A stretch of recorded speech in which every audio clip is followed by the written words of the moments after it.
My name's Norm and I bike Ketchikan.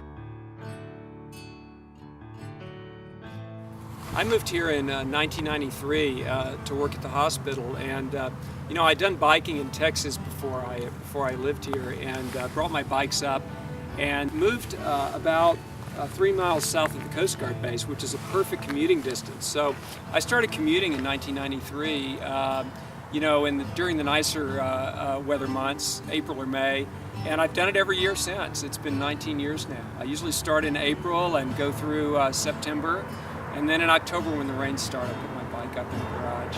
It's a great way to wake up in the morning, better than a cup of coffee. It really gets me awake and energized. And at the end of a long day of work, it's a great way to relieve stress. It takes me about 30 minutes, which is a really good distance. It's about 6 miles. Before the bike path, you had to ride along Tongass, and I did it, but it was pretty hairy. People going 40, 45 miles an hour, and you're very conscious of where you are on the road. The bike path really helped. It took out the worst section of that commute. That section just past the Coast Guard base where people are going 40.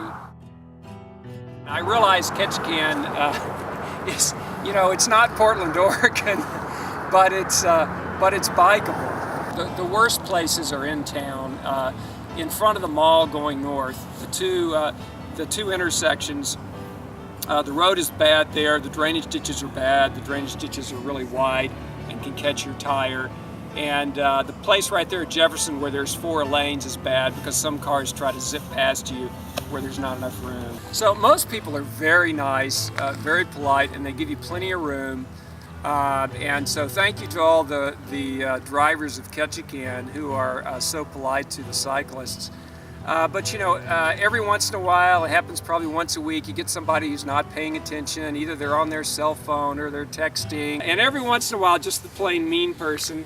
But those are rare, so sometimes people come too close. And then there's the kids, who are joyriding and think it's fun to lean out of the car and yell at the cyclist, or on one occasion pat me on the back when I was riding, which was not too cool. But no, I've never been hit. I'm very careful. I'm always paying attention to what the cars are doing. As everybody knows who lives in Ketchikan, it's like the film, if you build it, they will come. As soon as they built that bike path, not only were people out there on their bikes, they were out there with their baby strollers, with their dogs. They were out there just for a walk.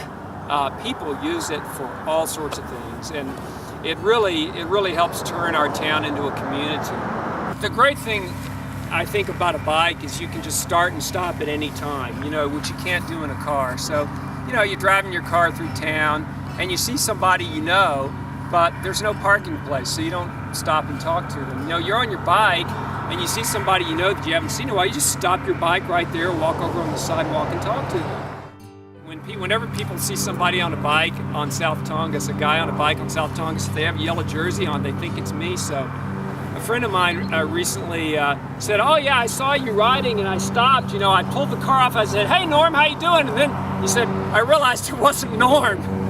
So that's a good example of how there are a lot more people riding. It's not just me anymore. It's a lot more folks out there.